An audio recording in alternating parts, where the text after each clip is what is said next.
কুল হুয়াল্লাহু আহাদ এই সূরাটা আপনি একবার তেলাওয়াত করেন, আপনার আমলনামায় 10 পারা কোরআন শরীফের সওয়াব হবে। 3 বার পড়লে এক পারা এক খতম কি এক খতম কোরআন শরীফ ফরজ সওয়াব। সুবহানাল্লাহ। আপনি সূরা জিলজালা তেলাওয়াত করেন, একবার পড়লে আপনার আমলনামায় 15 পারা কোরআন শরীফের সওয়াব দেওয়া হবে।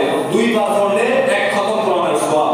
আপনি সূরাতুল কাফিরুন তেলাওয়াত করেন একবার, আপনার আমলনামায় আল্লাহ তাআলা 7 পারা কোরআন শরীফ পড়ার সওয়াব দিয়ে দিবেন। যদি আপনি 5 বার সূরা কাফিরুন তেলাওয়াত করেন, এক খতম কোরআনের সওয়াব পেয়ে যাবেন। সুবহানাল্লাহ। তাহলে আমরা কত কঠিন বানাইছি। কোরআন শরীফ সুয়ের মেলায় এরকম কপাল বড় আছে। এই রমজান মাসে যে কোরআন শরীফ আমি পড়তে পারি না, একটু হাতে নিয়ে দেখি, এই বাধ্যটাও ভালো হয় না, হয় না? আসলে এরকম।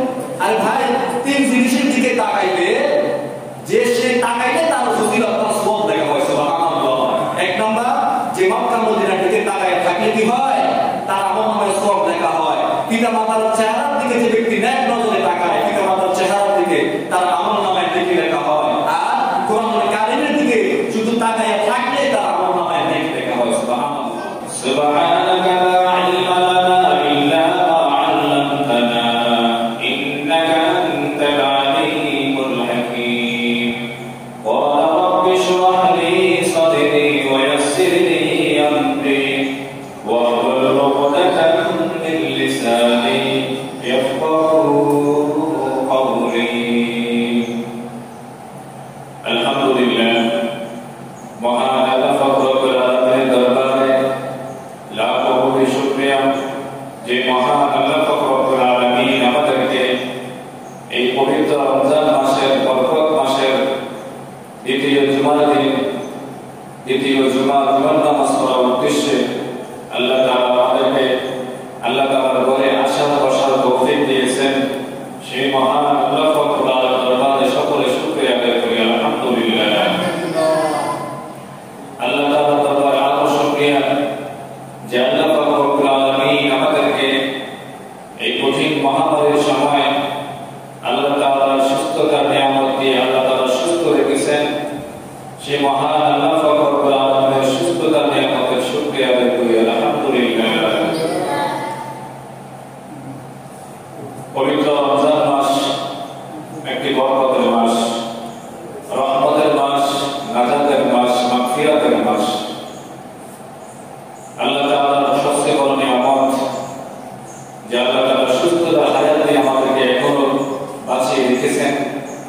তার মধ্যে আল্লাহ তাআলা আরবি মাসের ভিতরে শ্রেষ্ঠ একটি বরকত মাস মাহে রমজান মাস আল্লাহ তাআলা আমাদের হায়াতে দিয়েছেন। আলহামদুলিল্লাহ। এই পবিত্র রমজান মাসে আমরা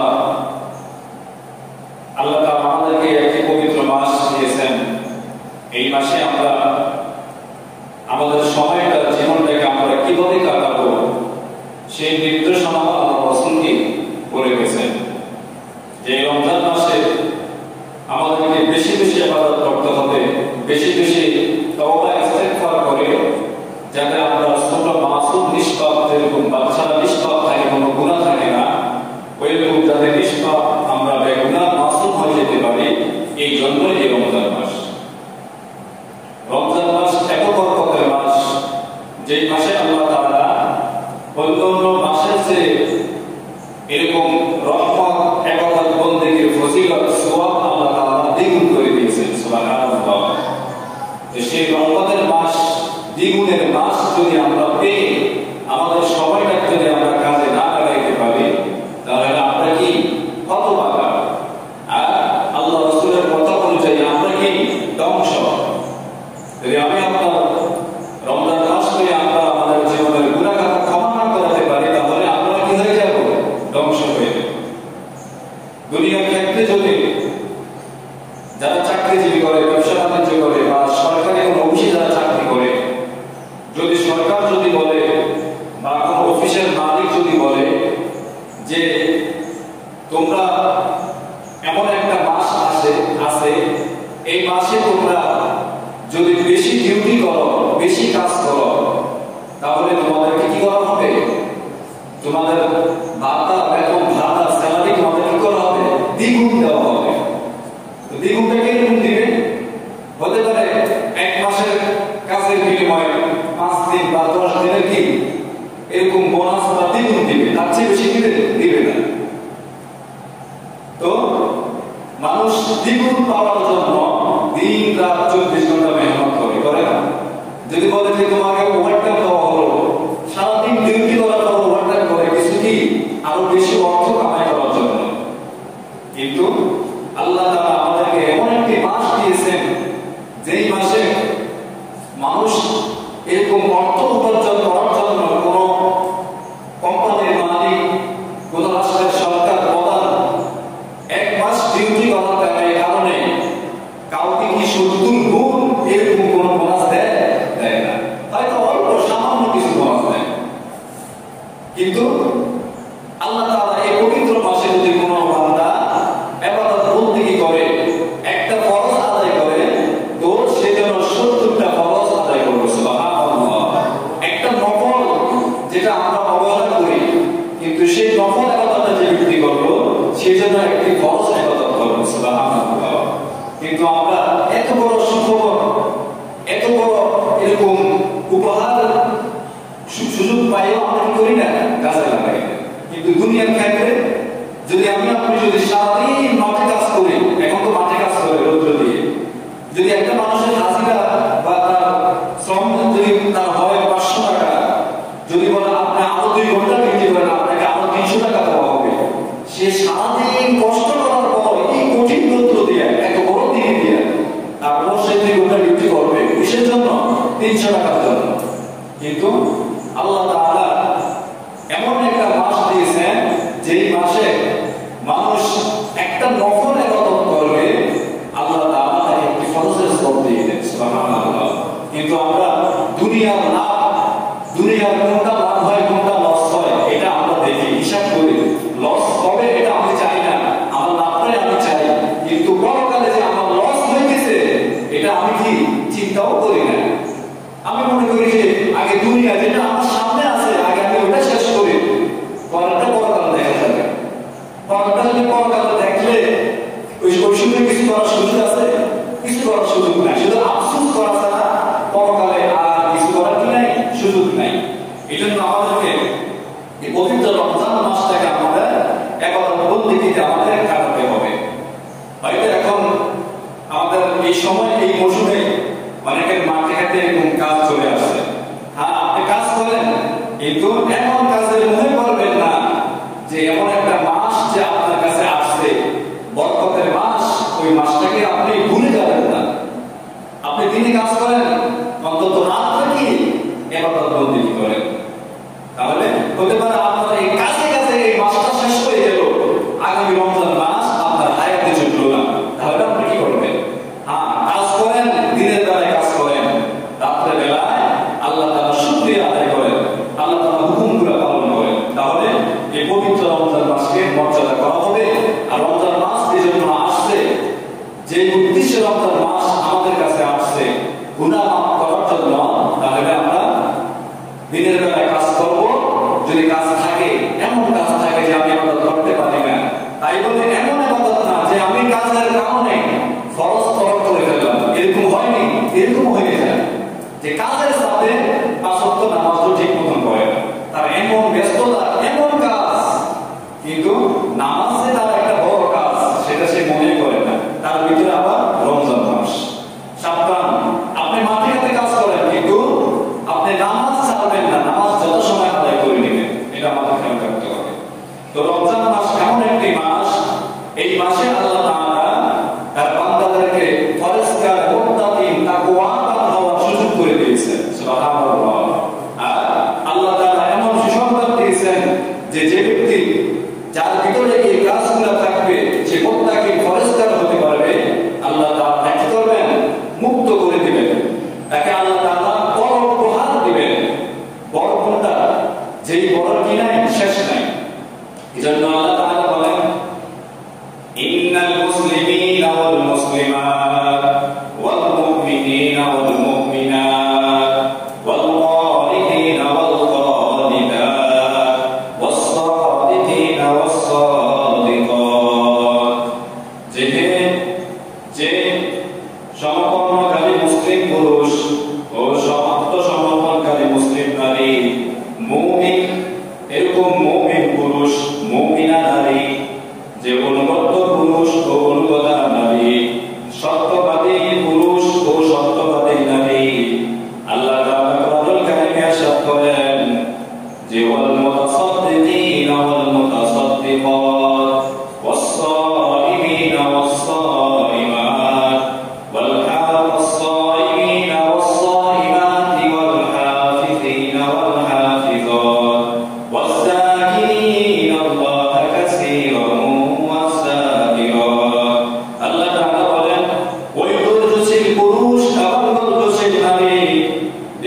বিনয়ী পুরুষ ও বিধিকারী এবং রোজা পালনকারী পুরুষ ও রোজা পালনকারী নারী এবং লজ্জাস্থান হেফাজত করা পুরুষ ও লজ্জাস্থান হেফাজত করা নারী আল্লাহ তাআলাকে অধিক স্মরণকারী পুরুষ ও অধিক স্মরণকারী নারী এদের জন্য আল্লাহ তাআলা প্রস্তুত রেখেছেন আ'আদাল্লাহু লাহুম মাগফিরাতান ওয়া আজরান আযীমা এদের জন্য আল্লাহ তাআলা রেখেছেন মাগফিরাত কি রেখেছেন মাগফিরাত যে এমন নারী পুরুষ মুমিন মুমিনা এরকম সাদিকিন সিদ্দিকান এরকম রোজাদারকারী রোজাদার নারী রোজাদার পুরুষদের জন্য আল্লাহ তাআলা মাগফিরাত রেখেছেন ক্ষমা রেখেছেন এবং আল্লাহ তাআলা বলেন যে এদের জন্য আমি আল্লাহ তাআলা প্রস্তুত রেখেছি তাদের জন্য আমি রেখেছি ক্ষমা ও মহা প্রতিদান কি প্রতিদান মহা প্রতিদান অর্থাৎ অসংখ্য বড় পুরস্কার প্রতিদান এমন প্রতিদান আল্লাহ তাআলা দিবেন আল্লাহ তাআলা যদি আমাদেরকে প্রতিদান দেয় এমন প্রতিদান দিবেন তাকে দেখে বা বলে শেষ করা যাবে যাবে না তাহলে এই জন্য আমাদেরকে এই মাসটা যাতে আমরা মুমিন হতে পারি মুত্তাকিন হতে পারি তাকওয়াবান হতে পারি তাহলে আল্লাহ তাআলা আমাদের জন্য কি রেখেছেন মাগফিরাত রেখেছেন এবং ক্ষমা রেখেছেন আল্লাহ তাআলা আমাদের জন্য মহা প্রতিদান রেখেছেন এই জন্য আমাদেরকে এই রমজান মাসটা আমাদের যাতে ইবাদতের মাধ্যমে কাটে কাজ আমার থাকবেই রমজানের পরে কি রমজান মাস পরে কি আর কাজ থাকে না থাকে কি না থাকে কিন্তু এটা ভুলে যাবে না যে এটা রমজান মাস এটা মনে রাখতে হবে তারপরে আমার কাজ আগে আল্লাহর হুকুমগুলো আমার ঠিক রাখতে হবে তারপরে কি দুনিয়াবি কাজ করে আমি যা পাই এটাই দুনিয়াতে শেষ কিন্তু আমি আল্লাহর কথা স্মরণ রেখে যা করি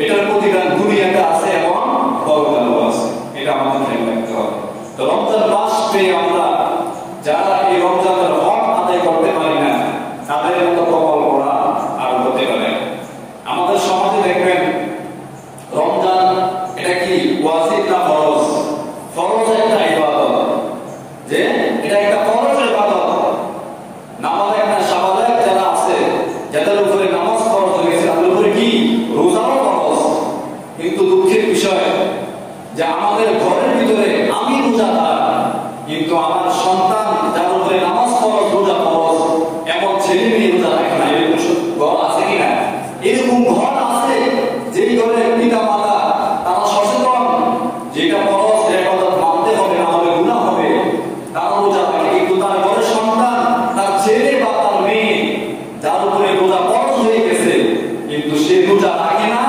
আর পিতা মাতাও কিছু বলে না আর এমন হতভাগা পিতা মাতা আছে যে যাদের সন্তানদের উপর রোজা ফরজ হয়েছে যে সে রোজা না রাখে সে জাহান্নামী হয়ে যাইতেছে ওই সন্তানদেরকে সোনা পানা জাদু বলে তার শরীর নষ্ট হয়ে যাবে তার সৌন্দর্য নষ্ট হয়ে যাবে এই ভয়ে তাদেরকে রোজা রাখতে দেয় না এরকম পিতা মাতা আছে না এরকম পিতা মাতা আছে সন্তান তার শরীর স্বাস্থ্য নষ্ট হয়ে যাবে যদি মেয়ে হয়ে থাকে তাহলে তার সৌন্দর্য নষ্ট হয়ে যাবে এই জন্য বলে এখন রোজা রাখার দরকার নাই একটা ওজন তৈরি করে নেয় তাহলে ওই সন্তান তো রোজা রাখলো না সে তো গুনাহগার হবেই আর আপনি তাকে রোজা না রাখার জন্য সহযোগিতা করলেন আপনি দ্বিগুণ গুনাহগার হবেন খবরদার যেই ঘরের সন্তানরা তাদের উপর রোজা ফরজ হয়েছে কিন্তু তারা রোজা রাখে না তাদের জন্য খাবার বন্ধ করে দিবেন যদি আপনি সন্তানের উপর রোজা ফরজ হয়েছে তারপরে আপনি কিছু বলেন নাই বলেন না তো বটেই তারপরে তাকে বাজার করে তাকে খাওয়াচ্ছেন সাবধান তাহলে সন্তান জাহান্নামী হলো আপনি রোজাদার হয়ে তাকে রোজা না রাখার জন্য তাকে এরকম উৎসাহিত করলেন তাকে খাবারের ব্যবস্থা করে দিলেন আপনিও জাহান্নামী হবেন এই জন্য সাবধান শাসন করবেন যে করে সন্তানদের উপর রোজা ফরজ হয়েছে নামাজ ফরজ হয়েছে যদি নামাজ রোজা না করে তাদেরকে শাসন করবেন কি করবে শাসন করতে হবে এটা আমরা খেয়াল রাখবো আর রমজান মাস এমন একটি ইবাদতের মাস যাতে আমাদের সব সময়টা কৃষি কাটে ইবাদতে কাটে সেটা আমাদের খেয়াল রাখতে হবে তবে রমজান মাসের সবচেয়ে বড় ইবাদতের ক্ষেত্রে একটা ইবাদত করা যায় আমল করা যায় রোজার পাশাপাশি রোজা রাখা অবস্থায় আমরা বেশি বেশি কোরআন তেলাওয়াত করব কি করব কোরআন তেলাওয়াত করব কেন এটা হলো কোরআন নাযিলের মাস আল্লাহ তাআলা বলেন শাহরু রমাদান আল্লাযী উনজিলা ফীহিল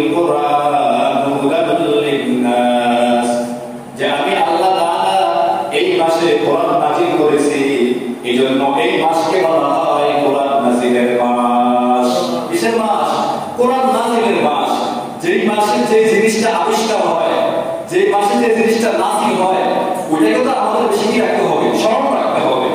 তাহলে রাসূল কারীম সাল্লাল্লাহু আলাইহি ওয়াসাল্লাম এই মাসে বেশি বেশি কোরআন তেলাওয়াত করলেন এবং আল্লাহ রাসূলের কোরআন তেলাওয়াত শোনার জন্য জিবরাইল আলাইহিস সালাম সাথে বসে বসে কোরআন শরীফ পড়তেন এবং রাসূলের কোরআন তেলাওয়াত শুনতেন। সুবহানাল্লাহ। তাহলে আমাদেরকে এই সময়টাকে বেশি বেশি করতে হবে, কোরআন তেলাওয়াত করতে হবে।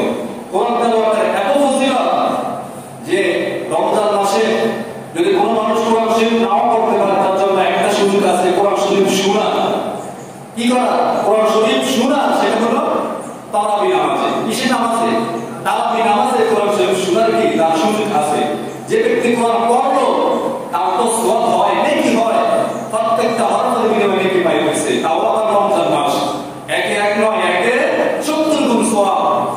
আর যে ব্যক্তি কোরআন পড়তে পারে না, শুনতেছে, তার আমলনামাও প্রত্যেকটা হরফের শোনার বিনিময়ে 100 নেকি করে আল্লাহ তাআলা লিখেছেন। সুবহানাল্লাহ।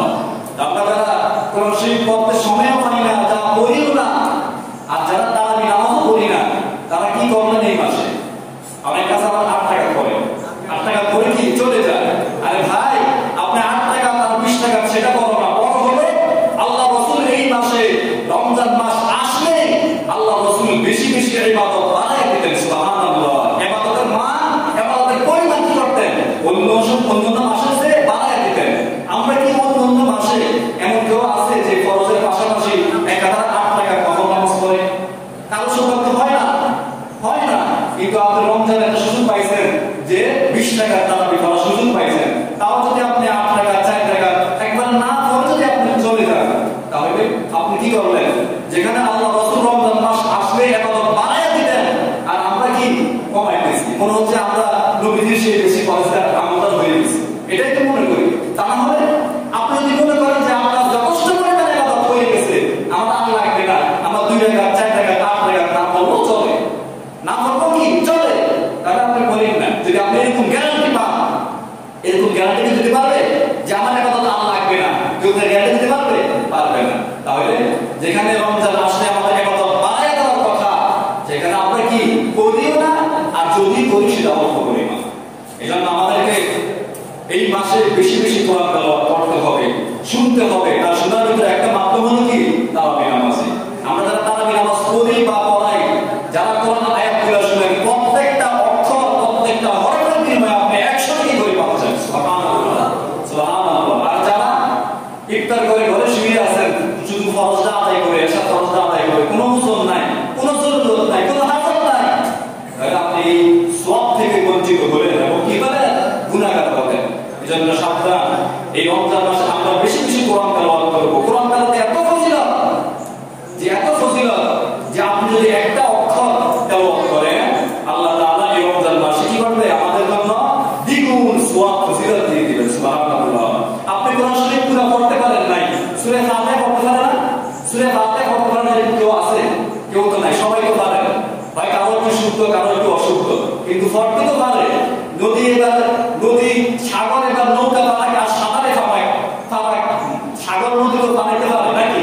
তাহলে সূরা ফাতিহা যদি আপনি পারেন, যদি আপনি দৈনন্দিন একবার সূরা ফাতিহা নামাজের বাহিরে তেলাওয়াত করেন, তো আল্লাহ তাআলা আপনার আমলনামায় এরকম 15 পারা কোরআন শরীফ তেলাওয়াতের সওয়াব দিয়ে দিবেন। সুবহানাল্লাহ, সুবহানাল্লাহ। কত ফজিলত!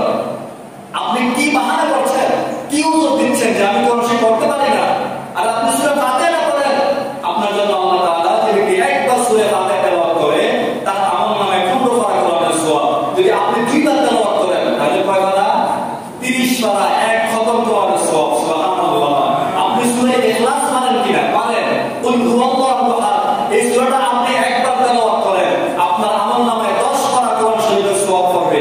3 বার পড়লে এক পারা, এক খতম, কি এক খতম কোরআন শরীফ পড়ার সওয়াব। সুবহানাল্লাহ। আপনি সূরা জিলজালা তেলাওয়াত করেন, একবার পড়লে আপনার আমলনামায় 15 পারা কোরআন শরীফের সওয়াব দেওয়া হবে। 2 বার পড়লে এক খতম কোরআনের সওয়াব। আপনি সূরাতুল কাফিরুন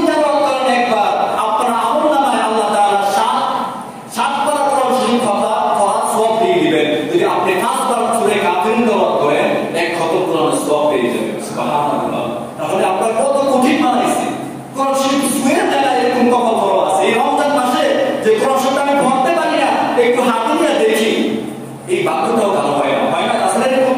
আরে ভাই, তিন জিনিসের দিকে তাকাইলে, যে সে তাকাইলে তার ফজিলত, তার সওয়াব দেখা হয়। সুবহানাল্লাহ। এক নাম্বার, যে মক্কা মদিনার দিকে তাকায় থাকলে কি হয়? তার আমলনামায় সওয়াব লেখা হয়। পিতা মাতার চেহারার দিকে যে ব্যক্তি নেক নজরে তাকায়, পিতা মাতার চেহারার দিকে তার আমলনামায় নেকি লেখা হয়। আর কোরআনুল কারীমের দিকে শুধু তাকায় থাকলে তার আমলনামায় নেকি লেখা হয়। সুবহানাল্লাহ। তাহলে এই কোরআনের মাস, কোরআন নাযিলের মাস যদি আমরা কোরআন শরীফ না পড়তে পারি, দৈনন্দিন একটা সূরা তেলাওয়াত করেন, আর যে রুটিনগুলো আছে, ফজরের পরে সূরাতুল ইয়াসিন তেলাওয়াত করেন, এরকম জোহর পরে সূরা আর রহমান বা সূরা ফাতিহা তেলাওয়াত করেন, তারপরে আসর পরে সূরা নাবা 30 পারা প্রথম সূরা তেলাওয়াত করেন, মাগরিব পরে সূরা ওয়াকিয়া তেলাওয়াত করেন, এশার পরে সূরা বুলুগ তেলাওয়াত করেন, এই ধারাবাহিকভাবে আমরা এই সূরাগুলো তেলাওয়াত করি, এটা প্রতিভা বানায় নেই, তাহলে আমার আপনার জীবনে পরকালে কোনো অশান্তি আসবে না। আর আল্লাহ তাআলা, আল্লাহ রাসূল যখন মেরাজে গিয়েছেন, আল্লাহ তাআলা তার প্রিয় হাবিবকে দুইটা হাদিয়া দিয়েছেন। কয়টা হাদিয়া? দুইটা হাদিয়া দিয়েছেন। একটা হাদিয়া হলো নামাজ। কি? নামাজ হাদিয়া দিয়েছেন আল্লাহ তাআলা। যে গো আমার প্রিয় হাবিব, আমি আপনাকে নামাজ দিলাম আপনার উম্মতের জন্য হাদিয়া। তো আল্লাহ তাআলা, এই আল্লাহ রাসূল আমাদের মহব্বতে কষ্টের কথা চিন্তা করে এই নামাজকে কমাইতে কমাইতে কত টাকা আনছেন? 5 ওয়াক্ত আনছেন। কয় ওয়াক্ত? 5 ওয়াক্ত আনছেন। কিন্তু তার ফজিলত কি কমে গেছে? কমে না। আল্লাহ তাআলা ঘোষণা দিয়ে দিয়েছেন, আপনার উম্মতরা যদি 5 ওয়াক্ত নামাজ ঠিকভাবে আদায় করে, তো আমি আল্লাহ তাআলা যে 5 ওয়াক্ত নামাজ ফরজ করেছি, ওই 5 ওয়াক্ত করার কারণে তার আমলনামা আমি ঠিকই 50 ওয়াক্ত নামাজের সওয়াব দিয়ে দিব। সুবহানাল্লাহ। আর আল্লাহ তাআলা আরেকটা হাদিয়া তার প্রিয় হাবিবকে দিয়েছেন। আল্লাহ রাসূল বলেন, ওগো রাসূল, দুনিয়াতে আমি কত নবী রাসূল সৃষ্টি করেছি, কাউকে আমি এই হাদিয়া দেই না, আপনার জন্য আমি হাদিয়াটা রেখে দিয়েছি।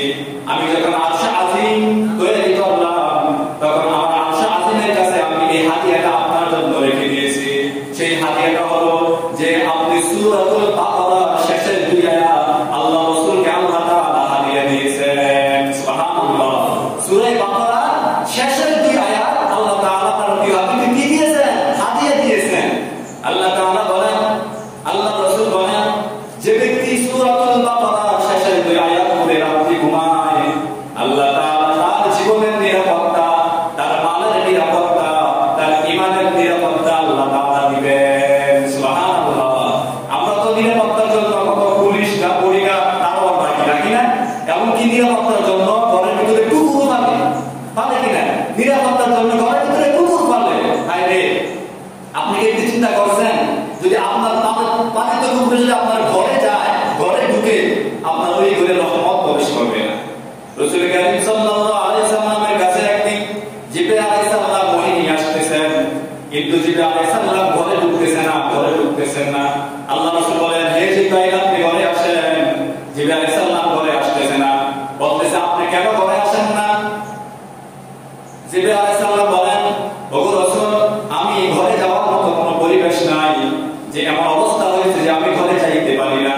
আল্লাহ রাসূল তার বিবিকে জিজ্ঞাসা করলেন যে এমন কিছু হয়েছে কিনা আমার ঘরের ভিতরে, যে কারণে জিবরাইল আমার ঘরে আসতেছে না। আল্লাহ রাসূল কি বলতেছেন, হ্যাঁ নবী, আপনার আদরের টুকরা হাসান হুসাইন কিছুক্ষণ আগে একটি কুকুরের বাচ্চা নিয়ে এসেছিল, ওই কুকুরের বাচ্চা নিয়ে তারা ঘরের ভিতরে খেলাধুলা করছিল। আল্লাহ রাসূল বুঝে গেছেন নিশ্চয়ই কুকুরের গায়ে থেকে এরকম লোম পড়েছে, যার কারণে জিবরাইল আলাইহিস সালাম ঘরে আসতেছে না। কিসের কারণে? কুকুরের লোম ঘরের ভিতরে পড়ার কারণে রহমতের ফেরেশতা ঘরে আসে নাই। তো আমরা যারা নিরাপত্তার জন্য ঘরে কুকুর পালি, কুকুর যারা কুকুর পালে তাদের কুকুর ঘরে যায় কিনা? যায়, স্বাভাবিক যায়। এই কুকুর যদি আপনার ঘরে যায়, যদি তার পায়ের ছাপ থাকে, একটি লোম পড়ে, আপনার এই ঘরে রহমতের ফেরেশতা প্রবেশ করবে না। তাহলে আমাদেরকে নিরাপত্তার জন্য কার হুকুম মানতে হবে? আল্লাহ তাআলার হুকুম মানতে হবে। কিসের হুকুম? যে যদি আমি আপনি রাতে ঘুমানোর সময় যদি সূরা বাকারার শেষের 2 আয়াত তেলাওয়াত করে ঘুমাই, তাহলে আল্লাহ তাআলা আমার আপনার জীবনের নিরাপত্তা, জানের নিরাপত্তা, মালের নিরাপত্তা এবং ঈমানের নিরাপত্তা আল্লাহ তাআলা দিবেন। সুবহানাল্লাহ।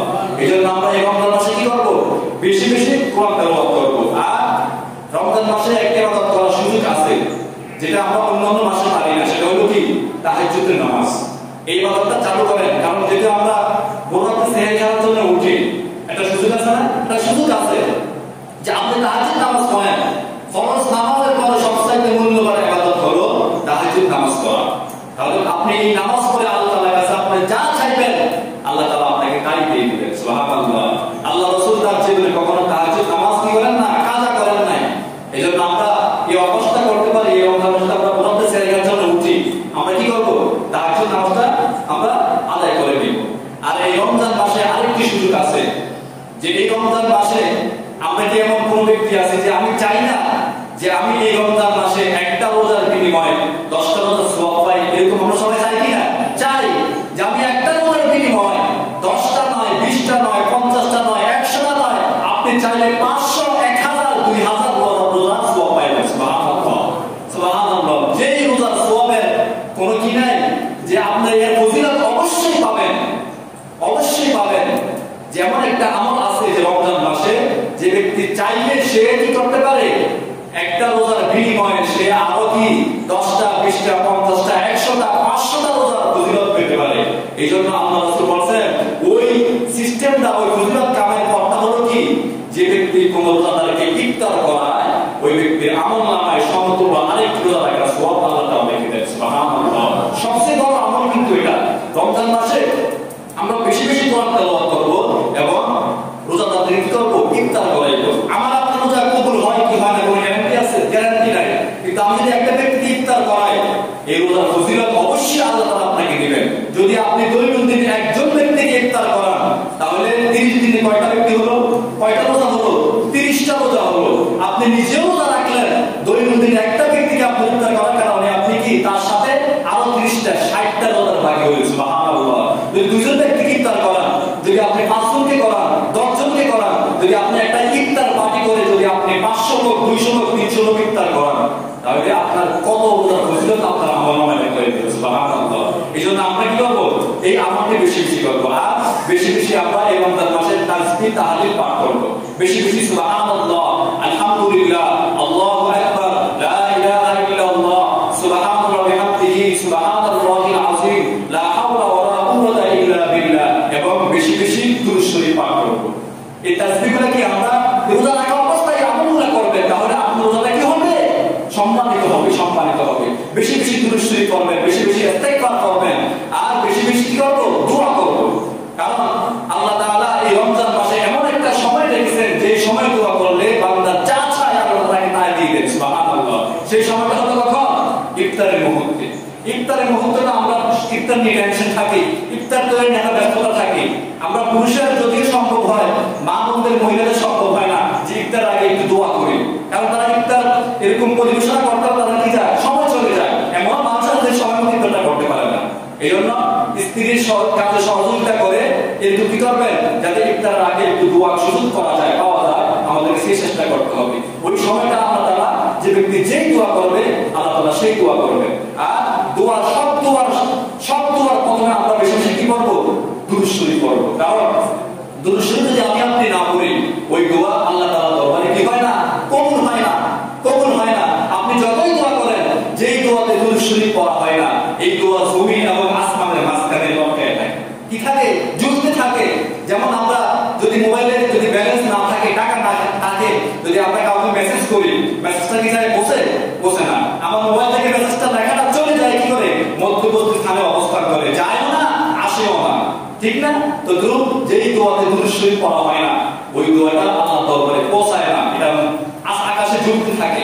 এই জন্য সব দোয়ার সময় আমরা কি করবো, দুরূদ শরীফ পড়বো। আর এই মাসে বেশি বেশি দোয়া করবো। আপনি যদি এই দোয়ার প্রতিদান যদি আপনি এই রমজান মাসে নাও পান, একদিন না একদিন এই দোয়ার প্রতিদান পাবেন। আল্লাহ তাআলা কাছে আসল দিন এরকম যারা নেক আমল করবে, তারা দেখবে তাদের আমলনামায় অসংখ্য নেক আমল। তো তারা বলবে, আল্লাহ আমরা তো এই আমল করি নাই, এই ফজিলত পাই নাই, এত ফজিলত আমল কোথা থেকে আসলো? তো আল্লাহ তাআলা বলবেন, হে বান্দা, তুমি দুনিয়াতে আমার কাছে এক এক সময় এক একটা আবদার নিয়ে আমার কাছে হাত তুলেছো, আমি তোমার ওই আবদারটা দুনিয়াতে পূরণ করি নাই,